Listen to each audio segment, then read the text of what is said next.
What's up, Joe? What's up, everybody? Jeff Fennell, Sports 360.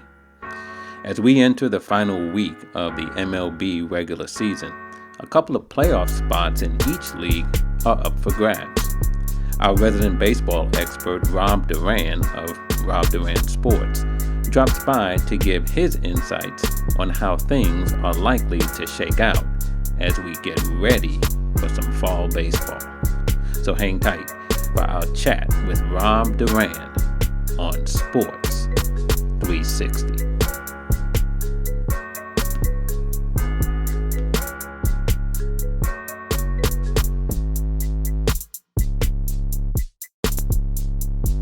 Joining me today on Sports 360 is our baseball analyst, Rob Duran of Rob Duran Sports. Rob, how you doing today? I'm doing good, Jeff. I'm doing good. How are you? I'm doing fine as well, Rob. Hanging in there, man. Enjoying a very packed sports calendar right now. This is our last week of the regular season in baseball. Have NBA playoffs going on, NHL, Stanley Cup, U.S. Open, um, golf tournament, college football, NFL football, WNBA. I mean, is there any sport that's not being played right now? And it's fantastic, right? Given that for months we had absolutely no sports content or very little to take yeah, in, but right now it, a lot going on. yeah, it's definitely a good time to be a sports fan.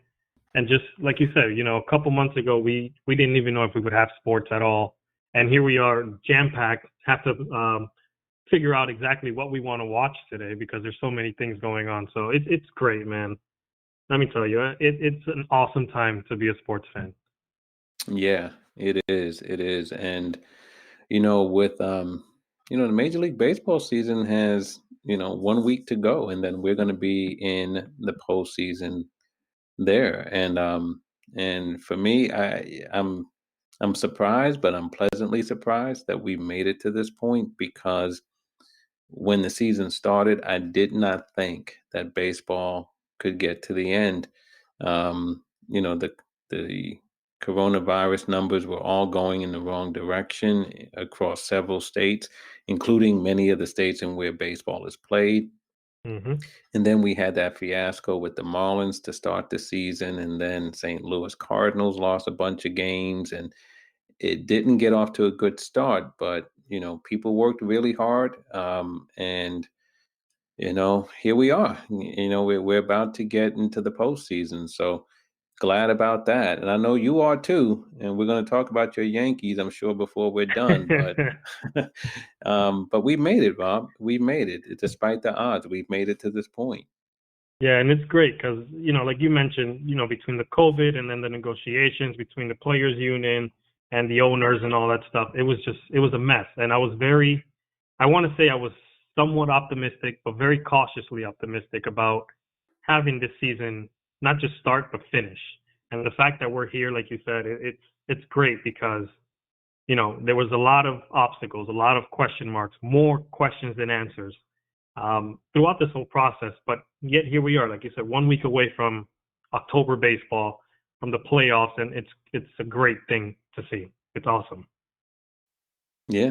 And why don't we hop into it, man, and look at where things stand? Because I think things are pretty settled in the American League, but man, oh man, what's going on in the National League? When you look at the potential playoff teams at the top of the at the top, you see the Dodgers once again asserting their dominance. The Padres had inched really, really close, but then the Dodgers kind of put them in their place, and the Dodgers certainly seem to be in position to end with the best record in the National League.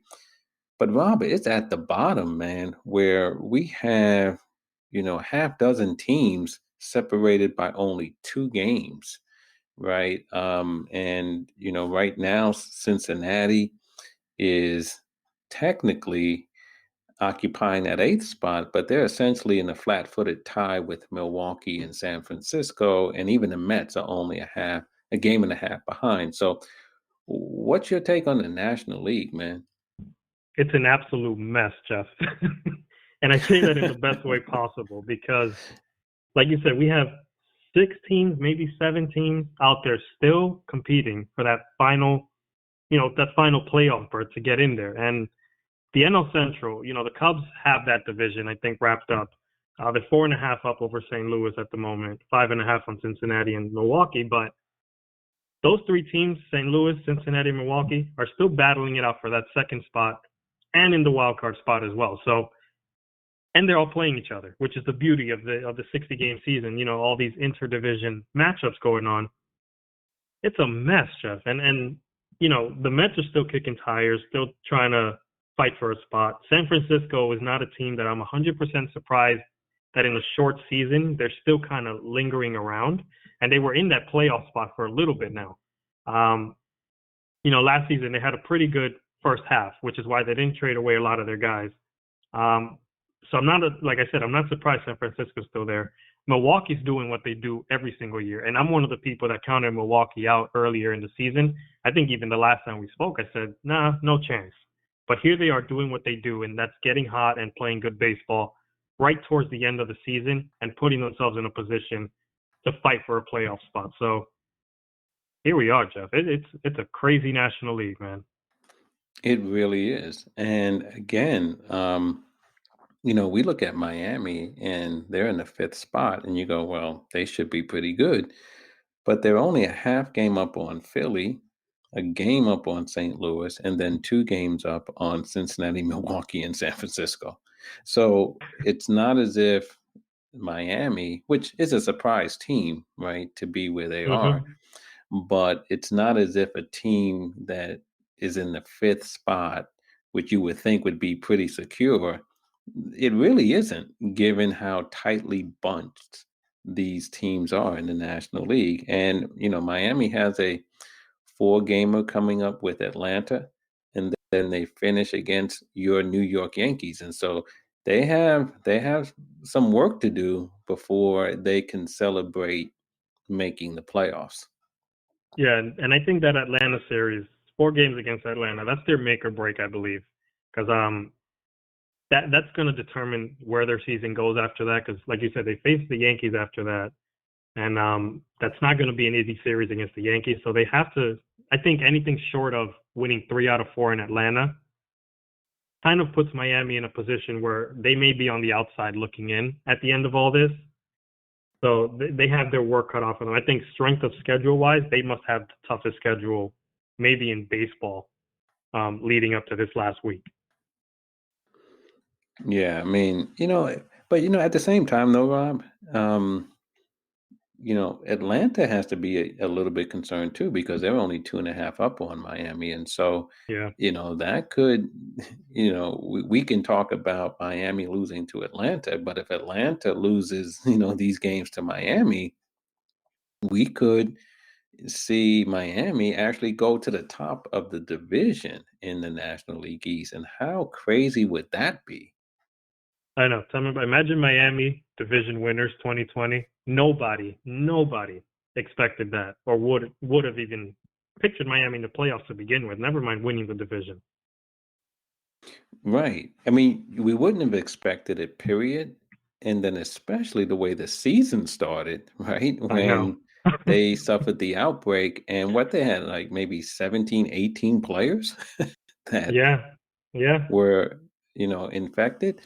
It would be a remarkable story. One, as you said, just to make the playoffs, because that wasn't expected at all. But secondly, to be able to do it, considering the way their season started. So, it will be interesting to see that series. And, you talked about the Central. St. Louis and Milwaukee have 5 games against each other, to end the season. And right now they're only separated by a single game. So, man, I don't know what the division or what the playoff picture will look like when the dust settles in the National League. But I just have a feeling that how it looks today, is not how it's going to look next Sunday. Definitely not. For all we know, all these teams might be out, and a bunch of new teams might be in there.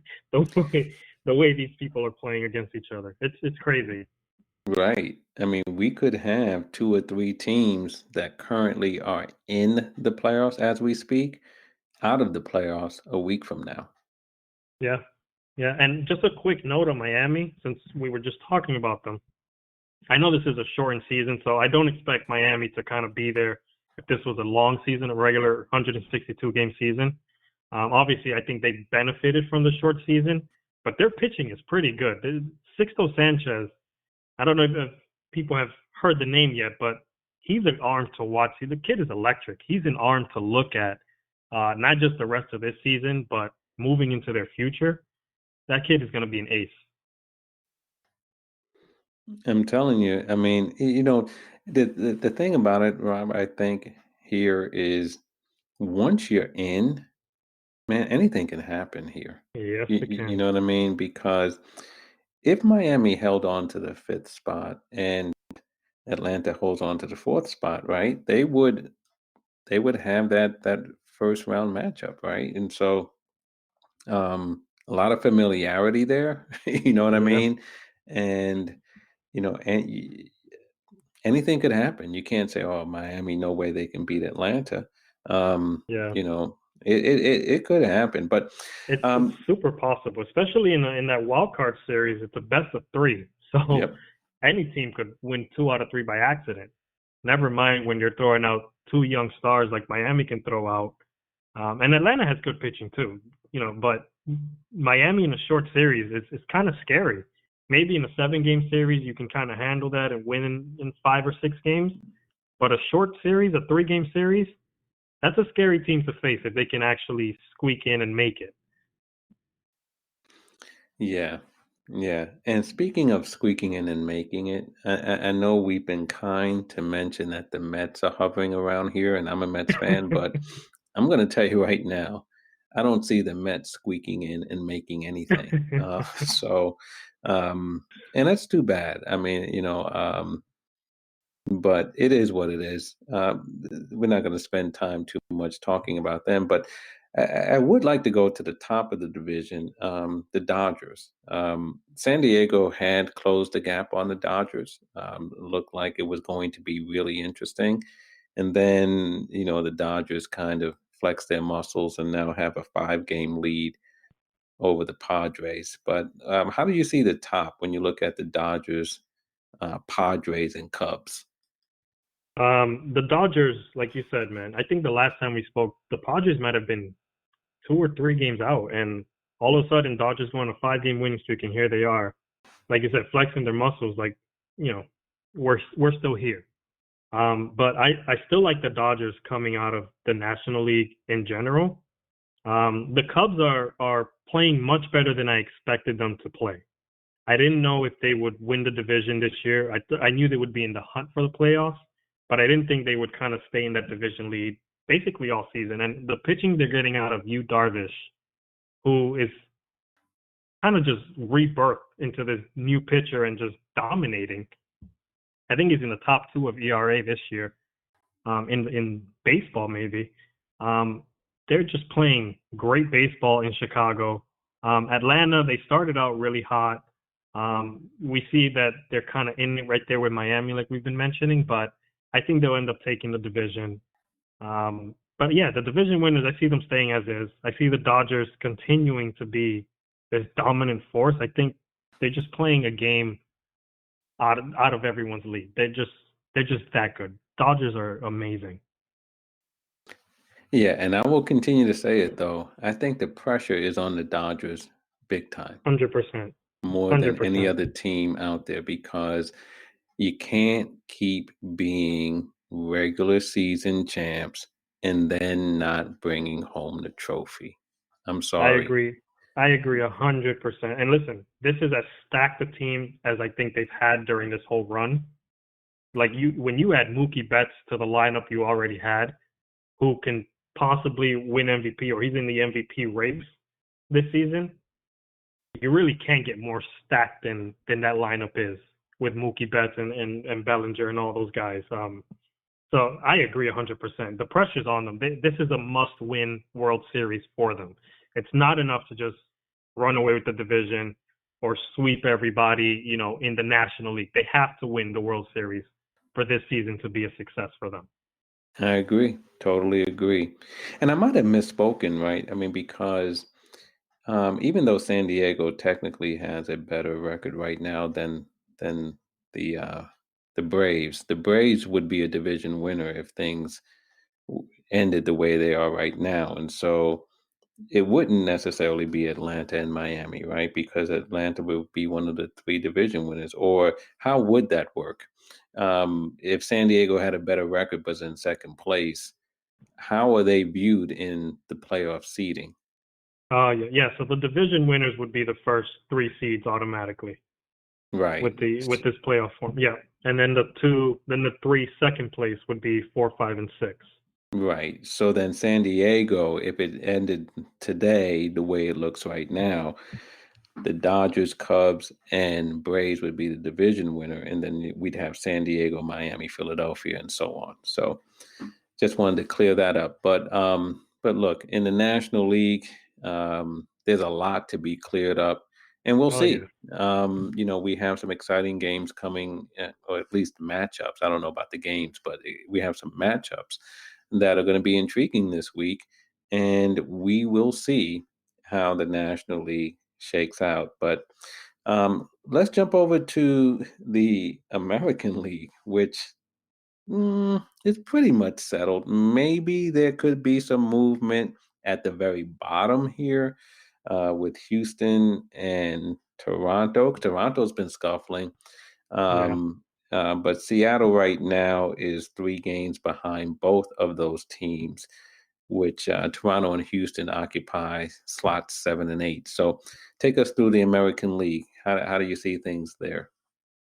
Yeah, I don't see too much shaking up in the American League. Maybe Seattle's playing some decent baseball. The Angels are suddenly in the mix somehow. Like you said, the Blue Jays are struggling, which kind of opens up the door for Seattle and for the Angels to kind of make some noise a little bit. Baltimore kind of regressed since the last time we spoke, and yeah, I think the picture is going to be the same. It's going to be interesting though, because believe it or not, I would call a must-watch series between Seattle and Houston. And I didn't think that we would have this kind of conversation leading into the season. But Houston hasn't exactly played what we're accustomed to seeing them play in terms of baseball games. And they've kind of scuffled and been inconsistent all year. They're a 500 team right now, which is crazy to think. But that series against Seattle, maybe Seattle doesn't get in, maybe they do. But that's a huge series for Houston right now because a sweep puts them out of the playoff race and Seattle jumps over them. So it's going to be, I can't believe I'm saying that Houston Seattle is a must watch the last week of the season. And it's also a big series with the Angels and the Rangers too, because like I said, the Angels are suddenly playing good baseball. They've won the last 3 games and they're right there with Seattle and also within reach of Houston for that second place in the division. So, um, I don't think there's going to be much movement. I think maybe Toronto hangs on to that last spot there, but it'll be interesting to see what happens with the West Division in the American League and how things play out if Houston can kind of group together and put a couple wins here and there and kind of just knock Seattle back and hold on to that playoff spot. Yeah, I mean, look, it's interesting because Houston that Houston Seattle series that you're talking about starts tomorrow. They have a 3 game set, and then Houston ends with 4 against Texas. Um, I would kind of think Houston should handle its business, but Houston is not the Houston that we've all come to know over the past few seasons. So who knows?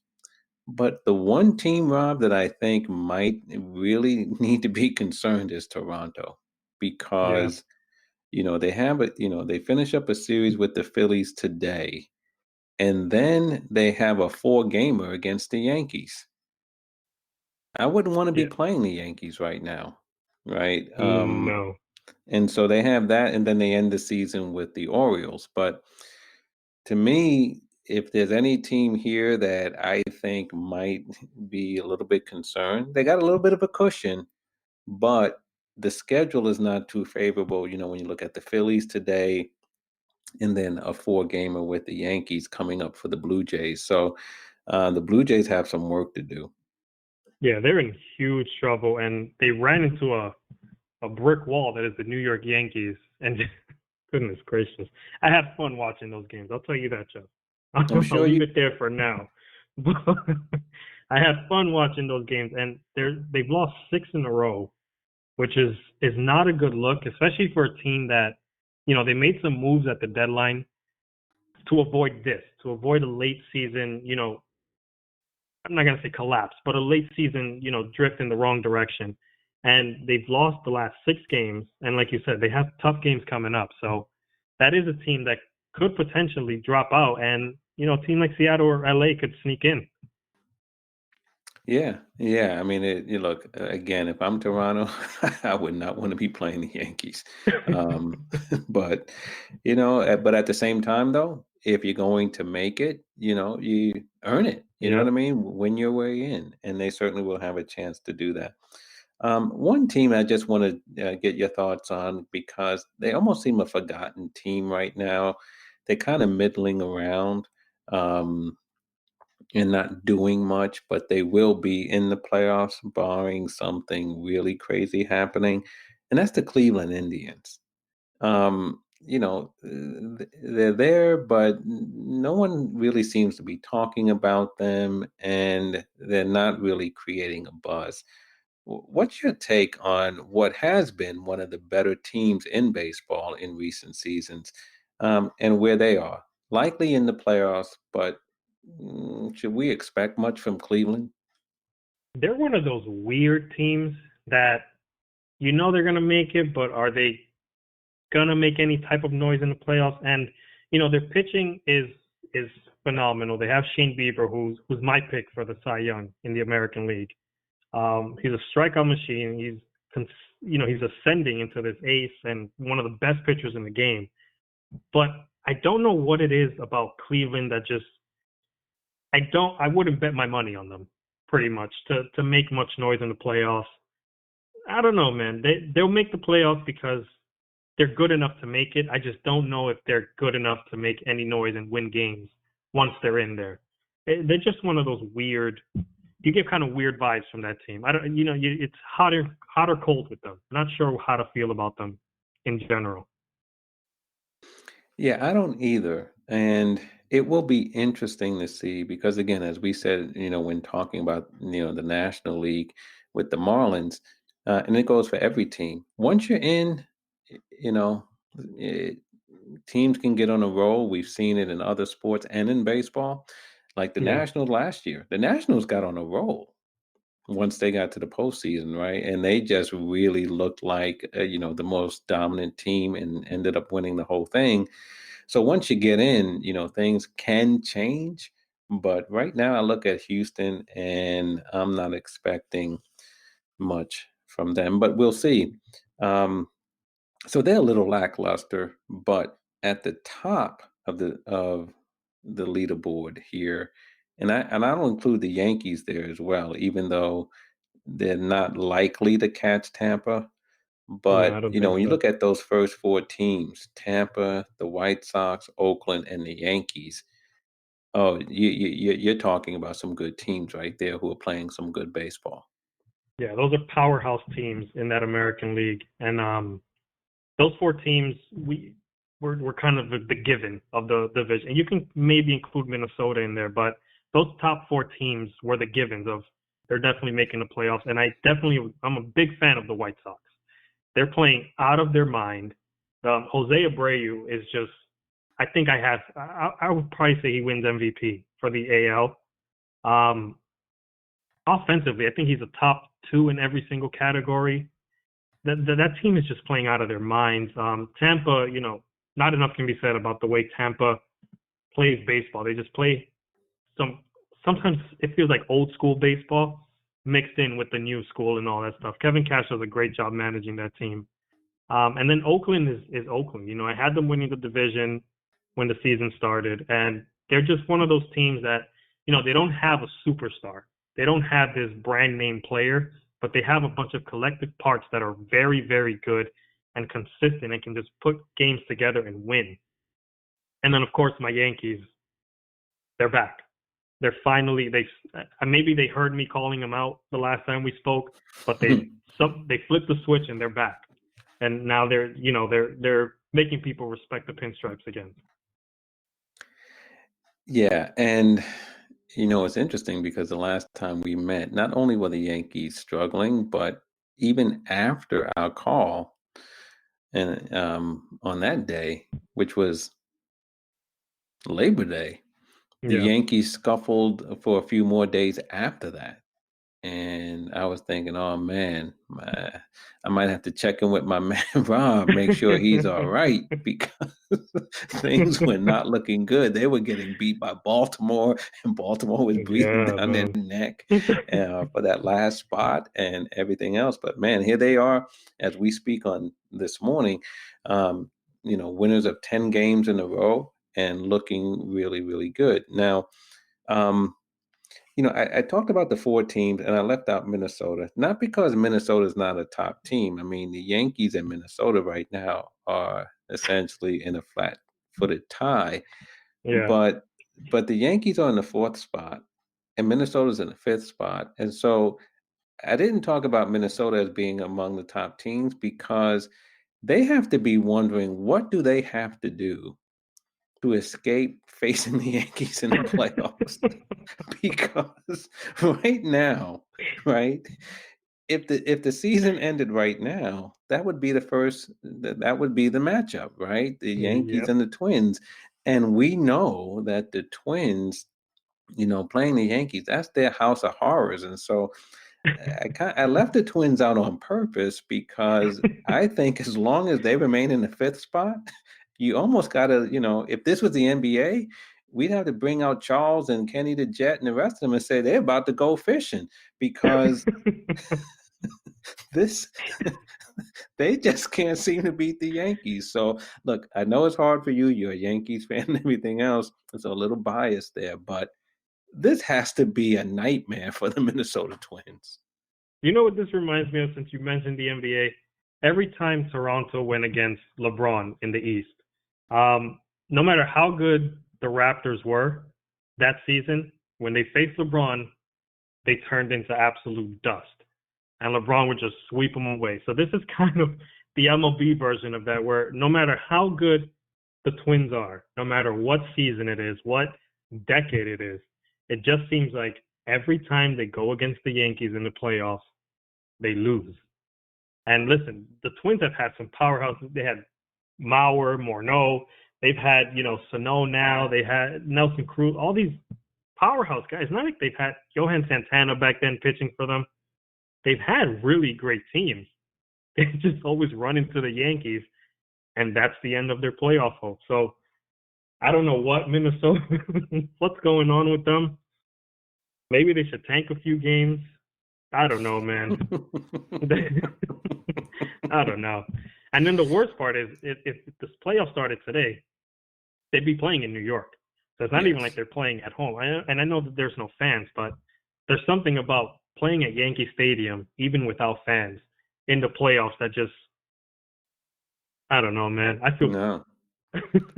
It just doesn't go Yeah. together, right? Minnesota Yeah. Twins, New York Yankees, Yankee Stadium.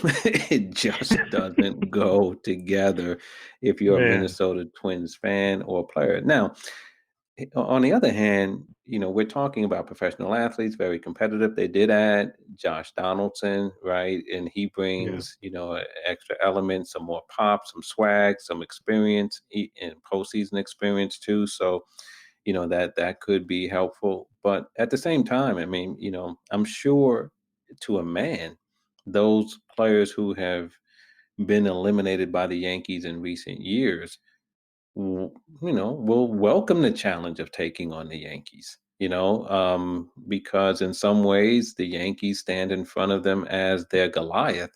And, the Twins are going to be looking to take them out. So But it's just really ironic that, the Yankees were at the bottom, when we spoke last, just fighting for their playoff lives. And I don't think anybody was thinking about a Yankees Twins matchup at that time. And it's almost like the baseball guys just have a weird sense of humor. And they say, Yeah. we're going to have these two teams play each other again to start out the postseason. So that's just wild stuff. You can't make it up, man. You just No. can't make it up. And it's crazy because So the Yankees have been playing some out of their mind baseball. Obviously, 10 wins in a row. And, a lot can be said about their offensive numbers. And obviously, Luke Voigt, he's dealing with an injury. He's playing through injuries, 20 home runs, leads the majors. They hit the 5 home runs in a game against Toronto, just kind of, that was a non-competitive series against the Blue Jays. Just completely destroyed them. And I had fun watching her. Like I said earlier, I was having a blast. And I've had a blast these last 10 games. But the thing that I want to point out about the Yankees, and I don't know if this is where you were kind of leading to just now, but their pitching is what kind of turned everything around. And it starts with the last loss they had against the Blue Jays when they played in Buffalo. It was Jay Happ pitching that game. And I think they lost 2-1 that game, but he had one of his best outings of the season. And then they lose the next game, I believe. Or I think they won that next game, and it was Deivi Garcia pitching, who's the rookie sensation that came up for them. And that's kind of what catapulted this win streak. I think it was that start by Jay Happ that kind of stopped everything, because the game before was when the Yankees just got blown up against Toronto. Toronto completely massacred their pitching. And I think Jay Happ kind of putting a stop to that by having such a great pitching performance kind of opened the door for the rest of the staff to kind of lead and continue, which is crazy because just a few weeks ago, Jay Happ was saying, these guys are skipping me on purpose, and he was struggling. And all of a sudden, he's pitching some of the best baseball he's pitched in years. And I did go a little MLB nerd on you, Jeff. I have numbers here to back up everything I got. So over his last 4 starts, Happ alone has only allowed 3 runs. Over his last 3 starts, only 3 runs in those 3 starts, including the 8 innings yesterday against the Sox. Opponents are only hitting 228 against him this month. Deivi Garcia has thrown 7 innings his last 2 starts, 222 against them opponents.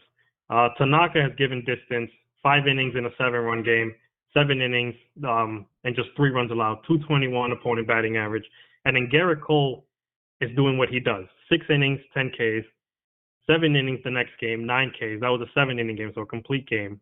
And then he gave 7 innings again with 8 Ks. And opponents are only hitting 127 against him in the month of September. So I think the fact that the starting pitching is giving them distance now, is giving them innings, eating up innings, pitching 6, 7 innings, that makes a huge difference. Because now Aaron Boone doesn't have to go to the bullpen and pick out some of these lower leverage guys like a Nick Nelson or somebody like that to kind of just get through a couple of innings and steal a few outs. And it's made, you can see the production coming out of the bullpen now.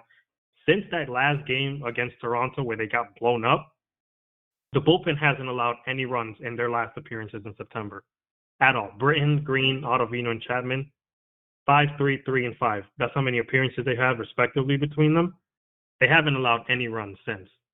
So that's huge for them because those 4 guys in the bullpen, and I didn't include Loizaga, who just came back from an injury.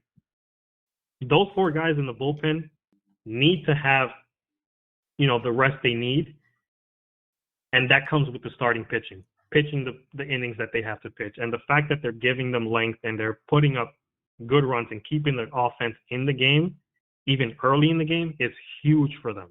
Because that's what was kind of killing the Yankees early. It was allowing these runs in the first, second, and third innings, and then having Aaron Boone go into the bullpen early and try to steal some outs from guys. And that's kind of where the games got away from them. So they found this winning formula, and it started with Jay Happ's, resurgence again, I guess you can say. He's mixing his fastballs in a lot better these last few starts, and I think that's where the difference is. It's the starting pitching, and that's not to take away from the great offense, the great offensive show we've seen from them. But this 10-game winning streak started with that, with the starting pitching solidifying themselves and giving the team a chance to win and to score those runs.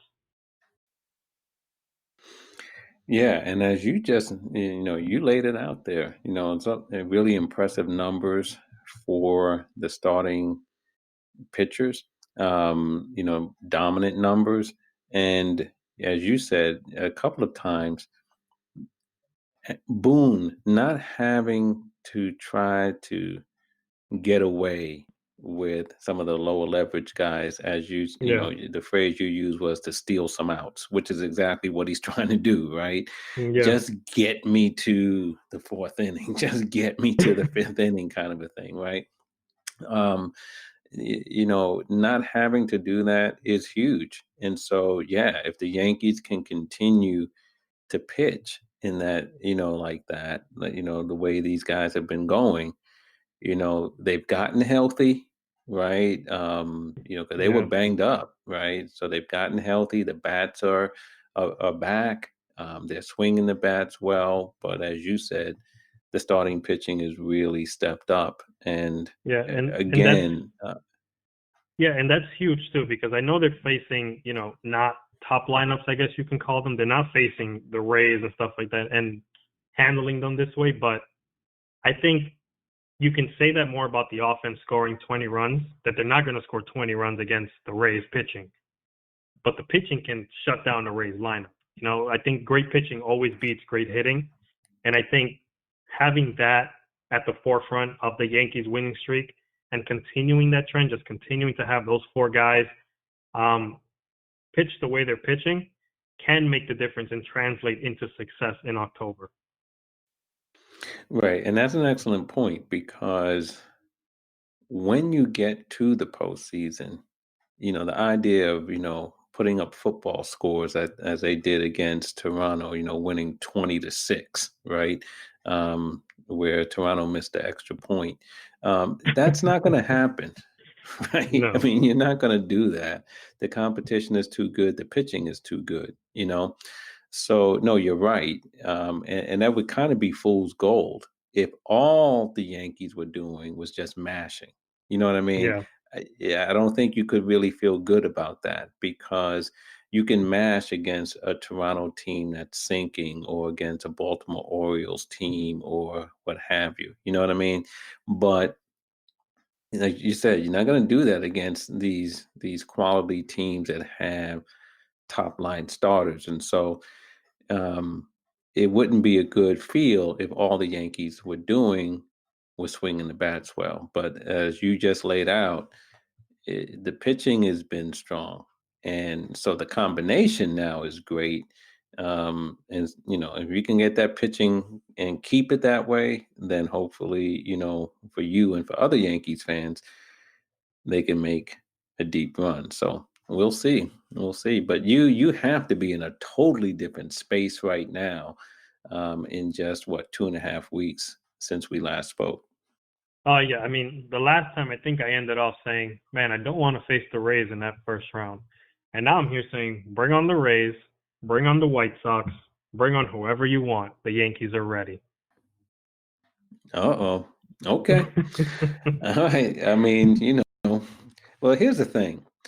We do have, as we just laid out, we have an interesting week coming up, especially in the Yeah. National League. But we also, with Toronto playing the way they have been playing in Houston and with that series against Seattle coming up, there's at least some intrigue in the American League as well. So we'll see what happens.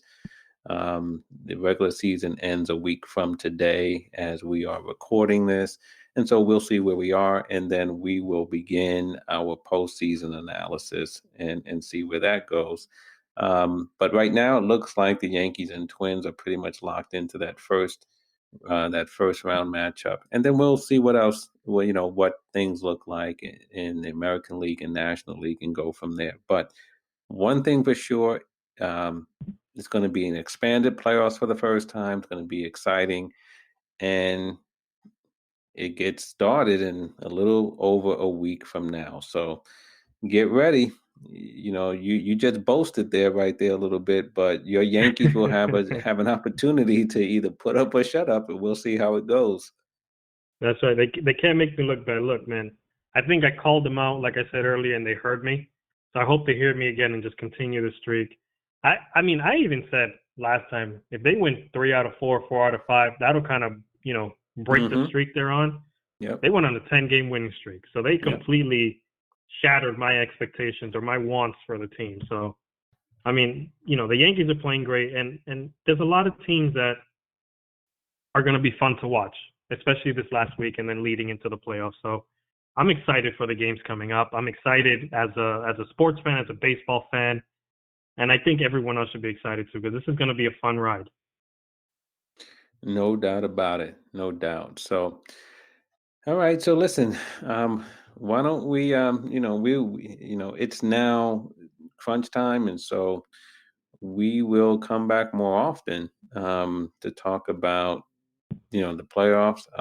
We also, once the regular season ends, and I know it's only a 60 gamer, but you know it'll be time to look at who we think are the award winners and all the rest of that stuff. And so I look forward to doing that with you. But listen, man, enjoy the week, and let's see how things turn out, and let's look to come back again in about a week or so, get a little playoff preview, and go from there. Sounds like a plan, man. Thank you, Jeff. All right, thank you, Rob. Enjoy the rest of your day, man. I'll catch up with you soon. Sounds good. Thank you. All right.